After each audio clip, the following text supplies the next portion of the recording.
Oi, meu nome é Aline Lopes, eu sou aluna Uninter, curso segunda licenciatura em Letras pelo Polo de Marília, São Paulo. Meu RU é 3640632 e esse é o meu estágio híbrido modalidade extensão de ensino fundamental anos finais.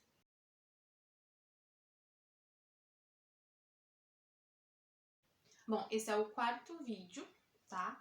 E nessa aula eu vou trazer para vocês alguns documentos orientadores educacionais que falam sobre o trabalho da variedade linguística, o que eles falam sobre esse trabalho, e também alguns livros e autores que falam sobre o tema.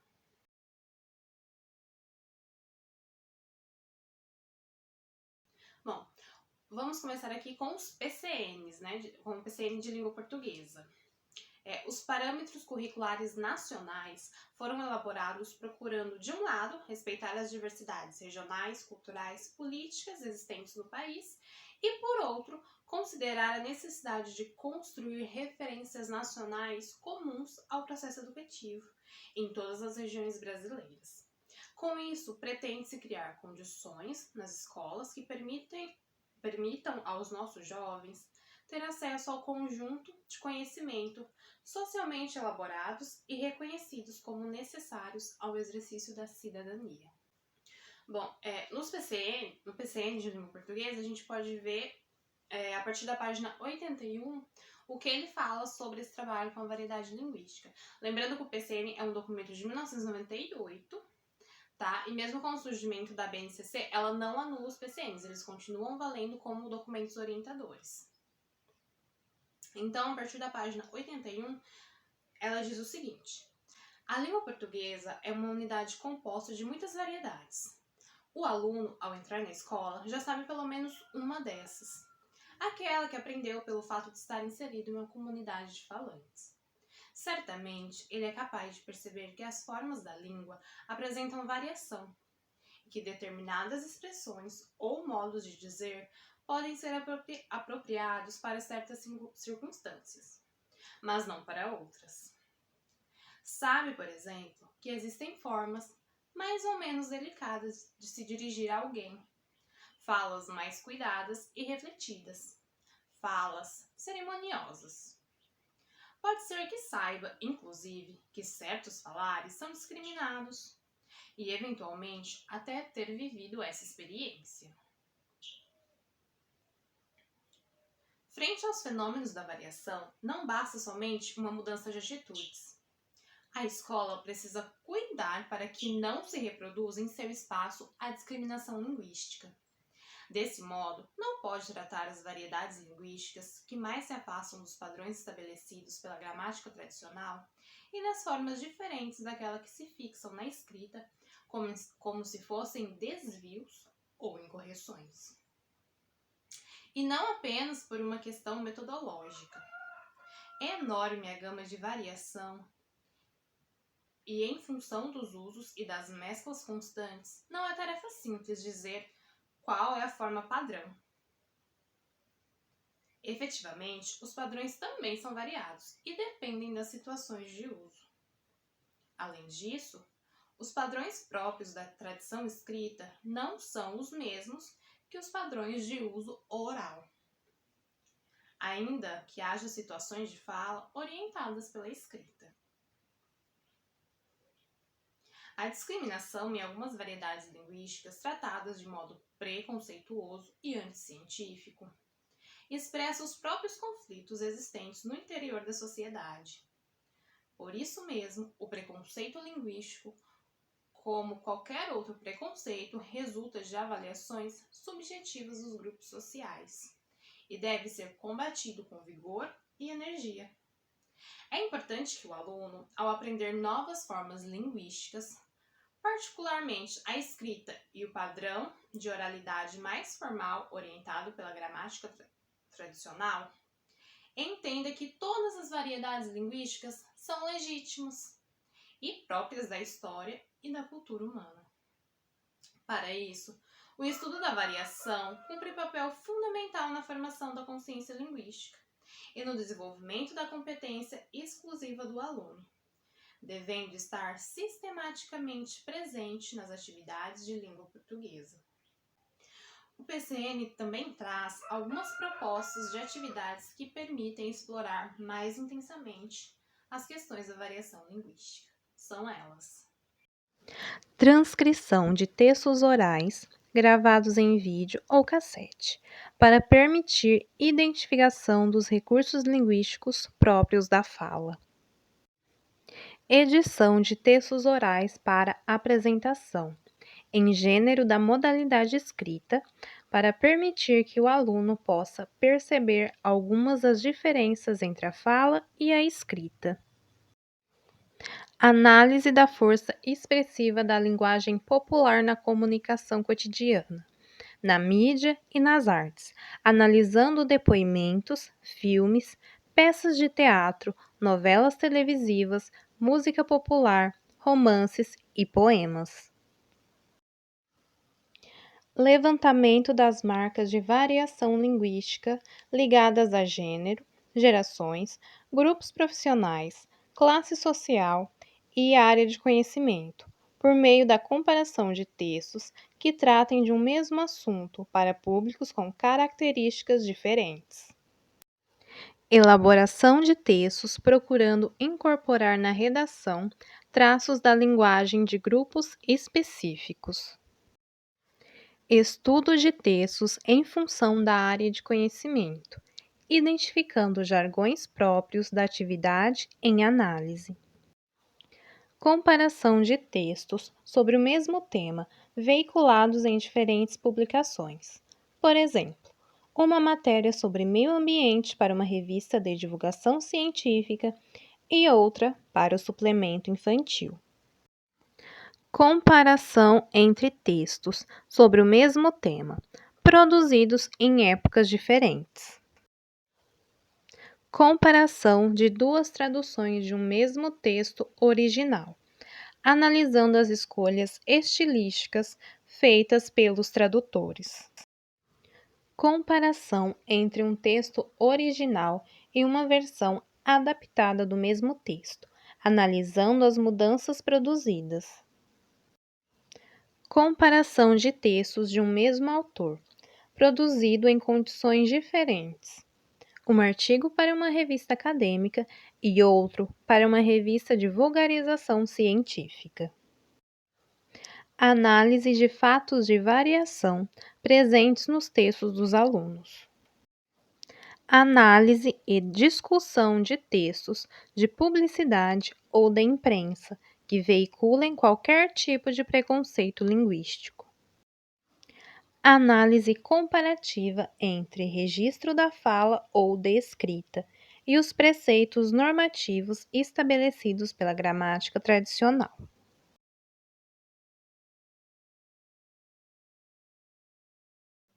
Bom, agora a gente vai falar um pouco sobre a BNCC, tá? Tanto os PCNs de língua portuguesa ou de qualquer outra matéria e a BNCC podem ser encontradas para fazer download gratuitamente no site do MEC, tá? Então, a BNCC foi elaborada por especialistas de todas as áreas do conhecimento. A base é um documento completo e contemporâneo, que corresponde às demandas do estudante desta época, preparando para o futuro. A BNCC, por si só, não altera o quadro de desigualdade ainda presente na educação básica, mas é essencial para que essa mudança tenha início. A Base Nacional Comum Curricular é um documento de caráter normativo, que define o conjunto orgânico e progressivo de aprendizagens essenciais que todos os alunos devem desenvolver ao longo das etapas e modalidades da educação básica. Bom, eu trouxe aqui alguns pontos da BNCC que fazem referência ao trabalho com a linguística. Tá? Então, a gente começa lá nas competências específicas de linguagem para o ensino fundamental. Esse aqui, ele trata da linguagem de uma maneira em geral. A linguagem na BNCC engloba língua portuguesa, artes, educação física, língua inglesa, se não me engano, são essas. E No total, são 6 competências específicas da linguagem, e eu destaquei 2 aqui para vocês que fazem referência a isso que eu tô falando, né? Sobre o trabalho com a variedade linguística. Então, a primeira diz o seguinte: compreender as linguagens como construção humana, histórica, social e cultural, de natureza dinâmica, reconhecendo-as e valorizando-as como formas de significação da realidade e expressão de subjetividades e identidades sociais e culturais. E a segunda? E a outra é conhecer e explorar diversas práticas de linguagem, artísticas, corporais e linguísticas, em diferentes campos da atividade humana, para continuar aprendendo, ampliar suas possibilidades de participação na vida social e colaborar para a construção de uma sociedade mais justa, democrática e inclusiva. Bom, então aqui ela fala justamente sobre o trabalho com as linguagens, né? Para buscar compreender que ela faz parte da nossa construção humana, das identidades sociais. Para a gente aprender a conviver com elas, entender que ela faz parte, sim, da nossa sociedade. Não devemos, quebrar esse preconceito que ainda existe, é muito grande. Na página 70, a BNCC traz uma informação pra gente, ó. Ainda em relação à diversidade cultural, cabe dizer que se estima que mais de 250 línguas são faladas no país, entre indígenas, de migração, de sinais, crioulas e afro-brasileiras, além do português e de suas variedades.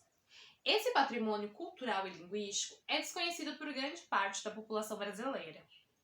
Assim, é relevante no espaço escolar conhecer e valorizar as realidades nacionais e internacionais da diversidade linguística e analisar diferentes situações e atitudes humanas implicadas nos usos linguísticos, como o preconceito linguístico. Por outro lado, existem muitas línguas ameaçadas de extinção no país e no mundo, o que nos chama a atenção para a correlação entre repertórios culturais e linguísticos, pois o desaparecimento de uma língua impacta significativamente a sua cultura. Bom, aqui a gente pode ver, né, que a BNCC toca no ponto de que sim, é relevante trabalhar a variedade linguística em sala de aula, procurando sempre reconhecer e valorizar essas diversidades, porque fazem parte da nossa cultura, da nossa história. Bom, já na página 80, vocês podem ver que eu fui destacando de algumas páginas ali da área de linguagens o que mais se encaixa aqui no nosso tema, o trabalho, o que a BNCC diz, né, sobre isso. Então, na página 80, a gente pode ver que a BNCC traz referências, né, ao nosso tema no eixo da análise linguística semiótica, que envolve os procedimentos e estratégias metacognitivas de análise e avaliação consciente durante os processos de leitura e de produção de texto. Cabem também reflexões sobre os fenômenos da mudança linguística e da variação linguística, inerentes a qualquer sistema linguístico, e que podem ser observados em quaisquer níveis de análise. Em especial, eu destaquei bem esse ponto aqui, onde ela diz o seguinte: as variedades linguísticas devem ser objeto de reflexão, e o valor social atribuído às variedades de prestígio e às variedades estigmatizadas, que está relacionado a preconceitos sociais, devem ser tematizados. Então, aqui ela fala que a gente deve trabalhar esses pontos para buscar a quebra do preconceito linguístico. Então, uma variedade de prestígio seria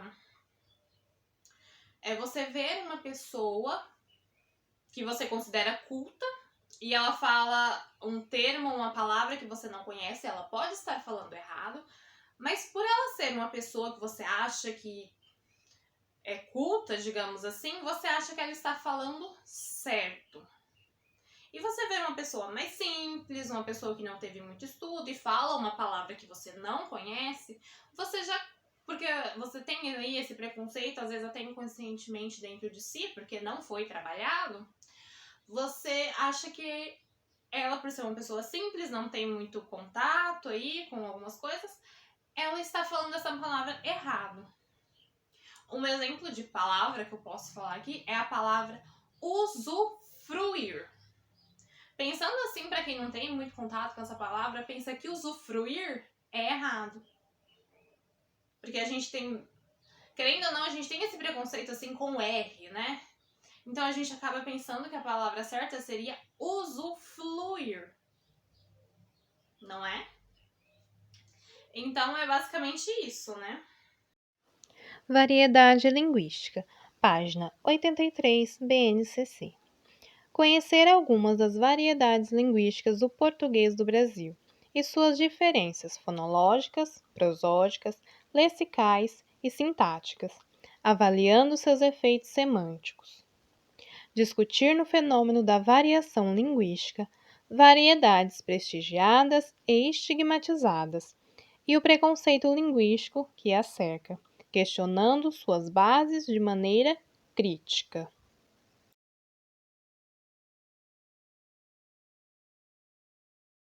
Bom, agora lá na página 87, a gente tem especificamente as competências específicas já de língua portuguesa. Não tá mais naquele geral lá da área de linguagens. Aqui já entra a língua portuguesa de maneira específica. Então, são 10 competências. E dessas 10, eu trouxe 3 aqui para vocês. A competência número 1 diz o seguinte: compreender a língua como fenômeno cultural, histórico, social, variável, heterogêneo e sensível aos contextos de uso, reconhecendo como meio de construção de identidades de seus usuários e da comunidade a que pertencem. Aí lá na competência número 4, compreender o fenômeno da variação linguística, demonstrando atitude respeitosa diante de variedades linguísticas e rejeitando preconceitos linguísticos. E a competência número 5, empregar nas interações sociais a variedade e o estilo de linguagem adequados à situação comunicativa, aos interlocutores e ao gênero. Uma das características organizadoras do currículo que se articula com as práticas são os campos de atuação, em que essas práticas se realizam. Assim, na BNCC, as práticas de linguagem, leitura de texto, produção de texto, oralidade e análise linguística semióticas são organizadas por campos de atuação. Aponta para a importância da contextualização do conhecimento escolar, para a ideia de que essas práticas derivam de situações da vida social e, ao mesmo tempo, precisam ser situadas em contextos significativos para os estudantes. Campos de atuação. Ensino fundamental, anos finais. Campo artístico-literário. Campo das práticas de estudo e pesquisa. Campo jornalístico-midiático. Campo de atuação na vida pública. E é no campo artístico-literário que podemos ver uma maior referência ao trabalho com a variedade linguística.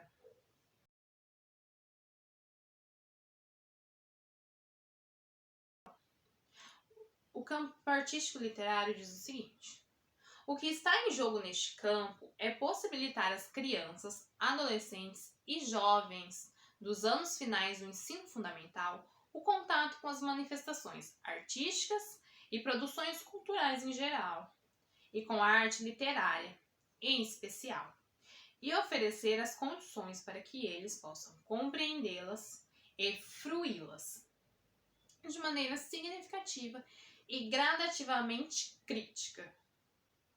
Trata-se, assim, de ampliar e diversificar as práticas relativas à leitura, à compreensão, à fruição e ao compartilhamento das manifestações artístico-literárias, representativas da diversidade cultural, linguística e semiótica, por meio da compreensão das finalidades das práticas e dos interesses que movem a esfera artística e a esfera literária, bem como das linguagens e mídias que dão forma e sustentação às suas manifestações. Da experimentação da arte e da leitura, da arte e da literatura, como expedientes que permitem reconhecer diferentes maneiras de ser, pensar, agir, sentir e, pelo confronto com o que é diverso, desenvolver uma atitude de valorização e de respeito pela diversidade.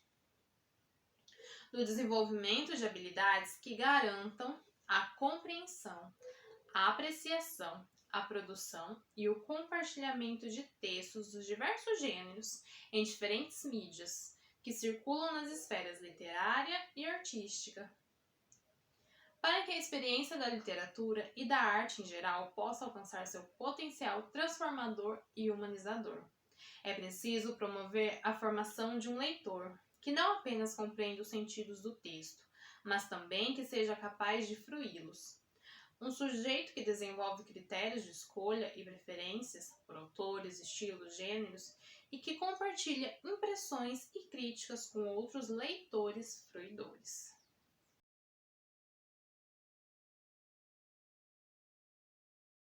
A formação desse leitor fruidor exige o desenvolvimento de habilidades, a vivência de experiências significativas e aprendizagens que, por um lado, permitam a compreensão dos modos de produção, circulação e recepção das obras e produções culturais, e o desvelamento dos interesses e dos conflitos que permeiam suas condições de produção e, por outro lado, garantam a análise dos recursos linguísticos e semióticos necessária à elaboração da experiência estética pretendida. Aqui também, a diversidade deve orientar a organização e progressão curricular, diferentes gêneros, estilos, autores e autoras, contemporâneos, de outras épocas, regionais, nacionais, portugueses, africanos e de outros países devem ser contemplados. O canônico, a literatura universal, a literatura juvenil, a tradição oral, o multissemiótico, a cultura digital e as culturas juvenis, entre outras diversidades que devem ser consideradas, ainda que deva haver um privilégio do letramento da letra. Compete ainda a este campo o desenvolvimento das práticas orais, tanto aquelas relacionadas à produção de textos em gêneros literários e artísticos diversos, quanto as que se prestam à apreciação e ao compartilhamento envolvam a seleção que ler, ouvir, assistir e o exercício da indicação, da crítica, da recriação e do diálogo, por meio de diferentes práticas e gêneros que devem ser explorados ao longo dos anos. Bom, e agora eu destaquei aqui algumas, dessas habilidades a serem desenvolvidas.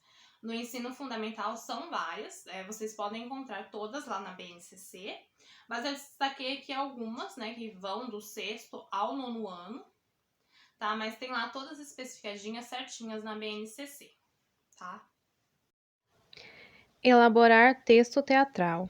A partir da adaptação de romances, contos, mitos, narrativas de enigma e de aventura, novelas, biografias romanceadas, crônicas, dentre outros, indicando as rúbricas para a caracterização do cenário, do espaço, do tempo, explicitando a caracterização física e psicológica dos personagens e dos seus modos de ação, reconfigurando a inserção do discurso direto e dos tipos de narrador, explicitando as marcas de variação linguística, dialetos, registros e jargões, e retextualizando o tratamento da temática. Representar cenas ou textos dramáticos, considerando, na caracterização dos personagens, os aspectos linguísticos e paralinguísticos das falas, timbre e tom de voz, pausas e hesitações, entonação e expressividade, variedades e registros linguísticos, os gestos e os deslocamentos no espaço cênico, o figurino e a maquiagem, e elaborando as rúbricas indicadas pelo autor, por meio do cenário, da trilha sonora e da exploração dos modos de interpretação. Reconhecer as variedades da língua falada, o conceito de norma padrão e o de preconceito linguístico. Fazer uso consciente e reflexivo de regras e normas da norma padrão em situações de fala e escrita, nas quais ela deve ser usada.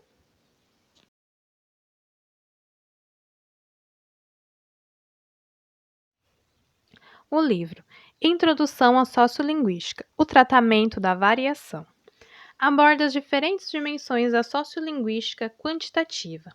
A obra contribui para o conhecimento da estrutura e o funcionamento do português do Brasil e as relações entre língua e sociedade, enfatizando o impacto dessa análise para os problemas do ensino da língua. Organizado por Maria Cecília Molica e Maria Luísa Braga, o livro inclui textos de pesquisadores do PEU, Programa de Estudos do Uso da Língua, grupo de pesquisas pioneiro no tratamento da variação linguística e na formação de bancos de dados com amostras de fala recolhidas segundo a perspectiva laboviana. Neste livro, o leitor encontrará tanto discussões teóricas quanto análises empíricas de fenômenos variáveis, com bibliografia abrangente, exercícios e sugestões de pesquisa. O livro é uma obra inestimável para alunos e professores de linguística e profissionais de áreas afim.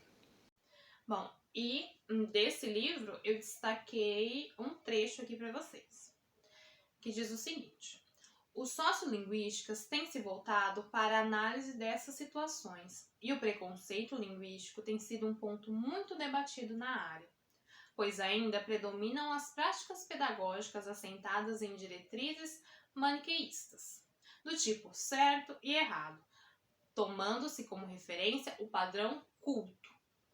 As línguas em geral apresentam uma diversidade que se distribui em contínuo, da qual o falante adquire primeiro as variantes informais, e num processo sistemático e paulatino, pode vir a se apropriar-se de estilos e gêneros mais formais, aproximando-se das variedades cultas e das tradições literárias. Toda língua, portanto, apresenta variantes mais prestigiadas do que outras.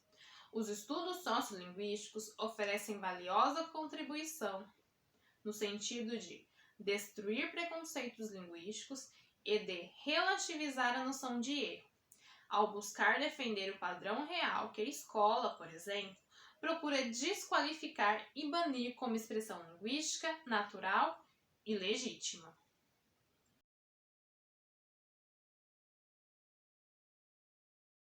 Bom, aqui no Brasil, o mais importante autor e divulgador dos estudos sobre a norma padrão e variação linguística que eu encontrei aqui durante as minhas pesquisas é o linguista Marcos Bagno. Creio que seja assim que fala o sobrenome dele, né? Então eu vou apresentar aqui para vocês alguns livros dele. Eu vou começar com um dos livros assim que eu mais achei referências, que é o Preconceito Linguístico, o que é e como se faz. Né? Então, nesse livro, o autor traz reflexões sobre o assunto do preconceito linguístico e o trabalho do professor de língua portuguesa. Apesar dele ser um livro de 1999, ainda podemos ver que muitas das reflexões ainda existem e fazem sentido atualmente. Então, nesse livro, no primeiro capítulo, né, que é intitulado A Mitologia do Preconceito Linguístico, o autor apresenta pra gente 8 mitos que rodeiam a língua portuguesa. E são eles. Mito número 1. A língua portuguesa falada no Brasil apresenta uma unidade surpreendente. Mito número 2. Brasileiro não sabe português. Só em Portugal se fala bem português. Mito número 3. Português é muito difícil. Mito número 4. As pessoas sem instrução falam tudo errado. E aqui dentro desse mito 4, eu trouxe uma citação do livro, que diz o seguinte: o preconceito linguístico se baseia na crença de que só existe, como vimos no mito número 1, uma única língua portuguesa digna deste nome, e que seria a língua ensinada nas escolas, explicada nas gramáticas e catalogada nos dicionários. Qualquer manifestação linguística que escape deste triângulo escola, gramática, dicionário é considerada, sob a ótica do preconceito linguística, errada, feia, estropiada, rudimentar, deficiente. E não é raro a gente ouvir que isso não é português. Mito número 5. O lugar onde melhor se fala português no Brasil é o Maranhão. Mito número 6. O certo é falar assim, porque se escreve assim. Em relação a esse mito número 6, eu também trouxe uma citação que diz o seguinte: diante de uma tabuleta escrita colégio, é provável que um pernambucano, lendo em voz alta, diga colégio, que um carioca diga colégio, que um paulistano diga colégio. E agora? Quem está certo? Ora, todos estão igualmente certos. O que acontece é que em toda a língua do mundo existe um fenômeno chamado variação. Isto é, nenhuma língua é falada do mesmo jeito em todos os lugares. Assim como nem todas as pessoas falam a própria língua de modo idêntico. Infelizmente, existe uma tendência, mas um preconceito, muito forte no ensino da língua de querer obrigar o aluno a pronunciar do jeito que se escreve, como se essa fosse a única maneira certa de falar português. Muitas gramáticas e livros didáticos chegam ao cúmulo de aconselhar o professor a corrigir quem fala moleque, beijo, menino, besouro, como se isso pudesse anular o fenômeno da variação, tão natural e tão antigo na história das línguas. Essa supervalorização da língua escrita, combinada com o desprezo da língua falada, é um preconceito que data de antes de Cristo. É claro que é preciso ensinar a escrever de acordo com a ortografia oficial, mas não se pode fazer isso tentando criar uma língua falada artificial e reprovando como erradas as pronúncias que são resultado natural das forças internas que governam o idioma. Seria mais justo e democrático dizer ao aluno que ele pode dizer bonito ou bonito, mas que só pode escrever bonito, porque é necessária uma ortografia única para toda a língua, para que todos possam ler e compreender o que está escrito. Mas é preciso lembrar que ela funciona como a partitura de uma música. Cada instrumentista vai interpretá-la de um modo todo seu, particular. Mito número 7. É preciso saber gramática para falar e escrever bem. Mito número 8. O domínio da norma culta é um instrumento de ascensão social. O autor ainda nos apresenta pequenos atos de sabotagem contra o preconceito. Primeiro, é preciso que cada professor de língua assuma uma posição de cientista e investigador do produto, do seu próprio conhecimento linguístico, teórico e prático, e abandone a velha atitude repetidora e reprodutora de uma doutrina gramatical contraditória e incoerente. Segundo, fazendo a crítica ativa da nossa prática diária em sala de aula. Por questão de sobrevivência, talvez tenhamos de continuar ensinando aquelas coisas que nos são cobradas pela sociedade, pela direção das escolas, pelos pais dos nossos alunos.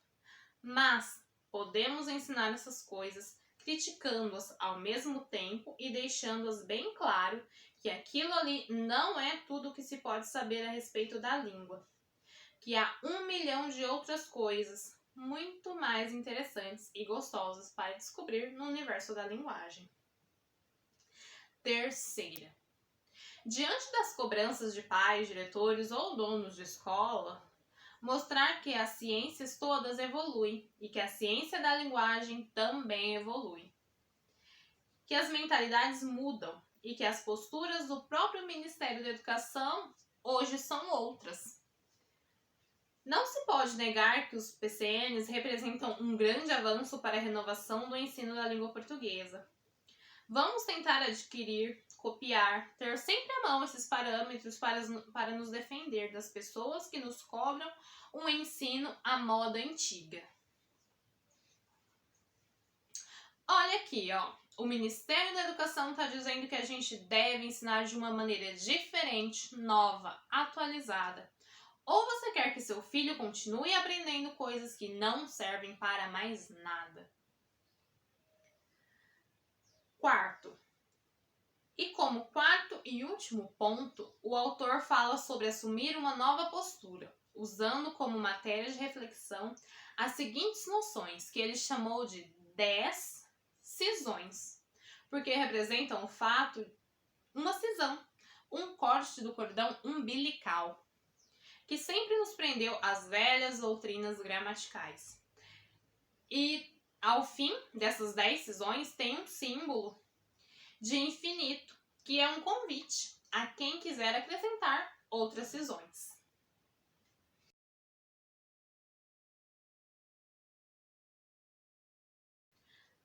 Primeiro, conscientizar-se de que todo falante nativo de uma língua é um usuário competente dessa língua.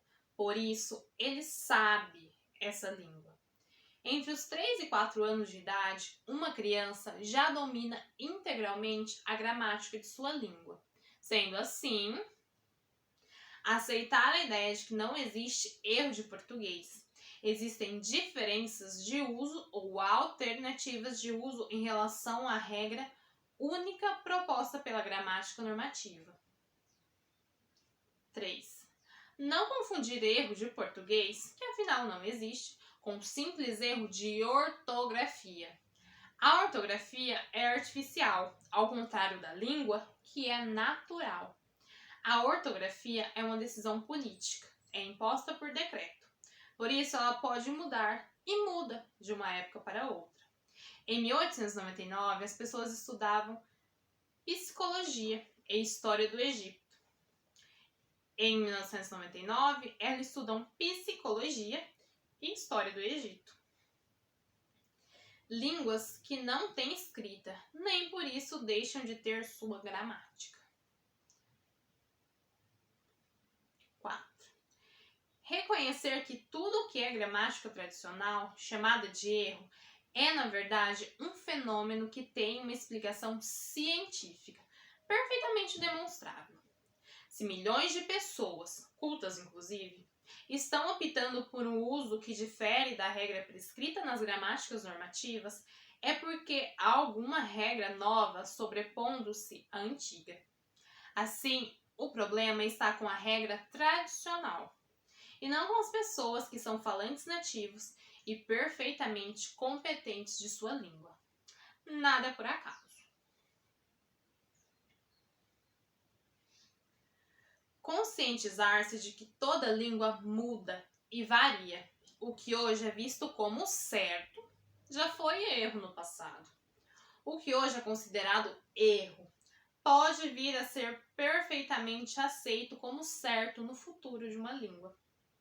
Um exemplo, no português medieval existia o verbo leixar, que aparece até na carta de Pero Vaz de Caminha ao rei Dom Emanuel I. Com o tempo, esse verbo foi sendo pronunciado deixar, porque D e I são consoantes aparentadas, o que permitiu a troca de uma pela outra.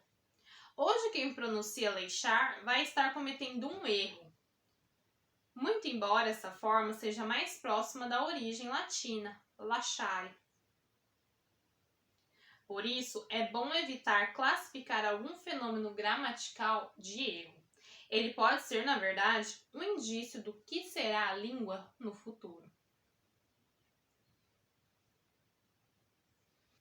Dar-se conta de que a língua portuguesa não vai bem nem mal. Ela simplesmente vai.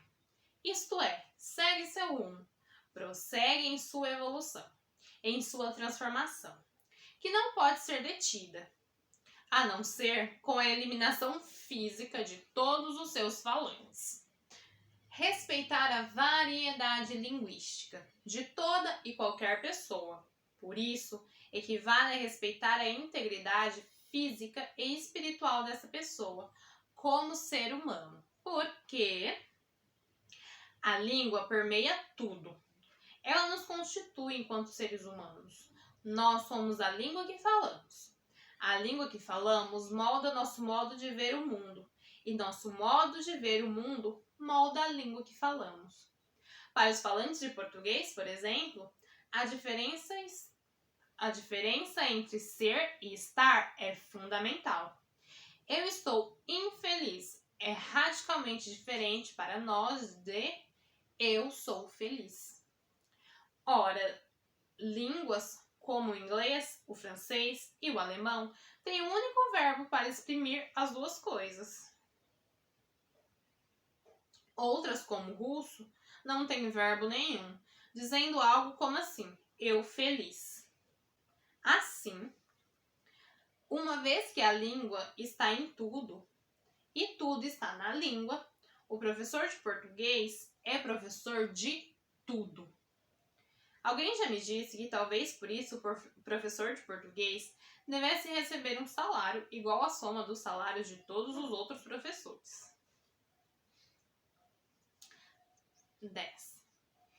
Ensinar bem é ensinar para o bem. Ensinar para o bem significa respeitar o conhecimento intuitivo do aluno, valorizar o que ele já sabe do mundo, da vida, reconhecer na língua que ele fala a sua própria identidade como ser humano. Ensinar para o bem é acrescentar e não suprimir, é elevar e não rebaixar a autoestima do indivíduo. Somente assim, no início de cada ano letivo, este indivíduo poderá comemorar a volta às aulas, em vez de lamentar a volta às jaulas. Além desse livro, o autor Marcos Bagno tem vários outros títulos que tratam sobre o assunto. Então, ao final do vídeo, eu vou deixar o nome de alguns desses livros. Caso vocês queiram ler, entrar mais no assunto, tá? A Língua de Eulália, Editora Contexto, 2010. Nossa tradição educacional sempre negou a existência de uma pluralidade de normas linguísticas dentro do universo da língua portuguesa. A própria escola não reconhece que a norma padrão culta é apenas uma das muitas variedades possíveis no uso do português e rejeita de forma intolerante qualquer manifestação linguística diferente, tratando muitas vezes os alunos como deficientes linguísticos. Marcos Bagno argumenta que falar diferente não é falar errado, e o que pode parecer erro no português não padrão tem uma explicação lógica, científica, linguística, histórica, sociológica, psicológica. Para explicar essa problemática, o autor reúne então, na língua de Eulália, as universitárias Vera, Silvia e a esperta Emília, que vão passar as férias na chácara da professora Irene. Sempre muito dedicada, Irene se reúne todos os dias com as 3 professoras do curso primário, transformando suas férias numa espécie de atualização pedagógica, em que as alunas reciclam seus conhecimentos linguísticos. Mais do que isso, Irene acaba criando um apoio para que as meninas passem a encarar de uma nova maneira as variedades não padrão da língua portuguesa. A novela flui em diálogos deliciosamente informativos. A língua de Eulália traz a sociolinguística como ela deve ser tratada, com serenidade, mas sem sisudez. Não é errado falar assim. Em defesa do português brasileiro, editora Parábola, 2009. Neste livro, o autor estuda 50 fenômenos linguísticos incorporados na língua dos brasileiros cultos, mas que ainda são alvo da campanha persecutória e dogmática dos puristas. Não é errado falar assim, defende o português brasileiro contemporâneo, com base nos resultados das pesquisas de centenas de linguistas.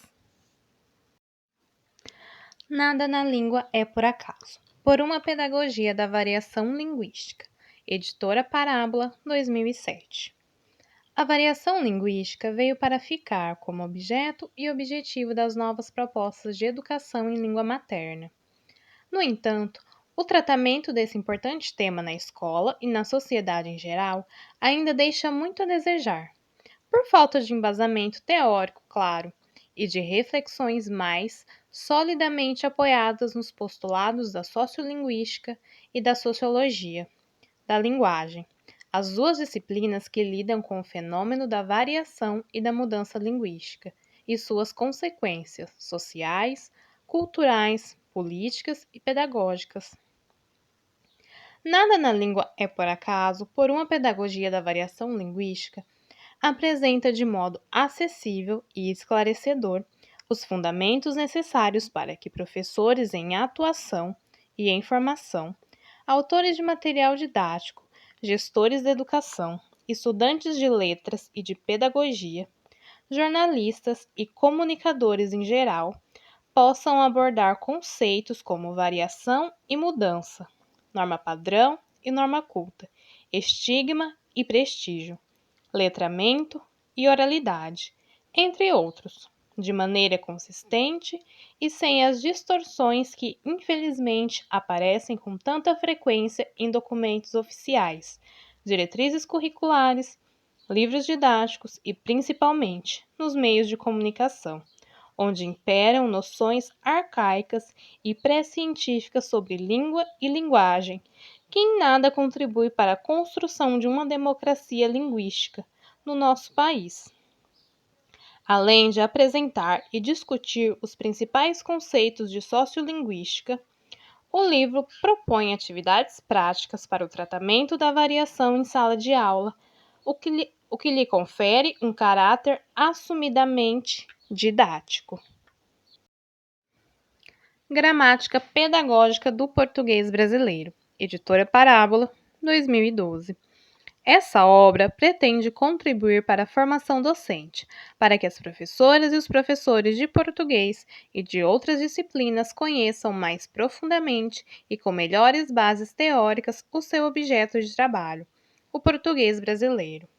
As propostas contemporâneas de educação em língua materna rejeitam veemente o tradicional ensino de gramática, no qual a maior parte do tempo dedicado às aulas de língua era gasto com fixação de nomenclatura e análise de frases soltas e descontextualizadas.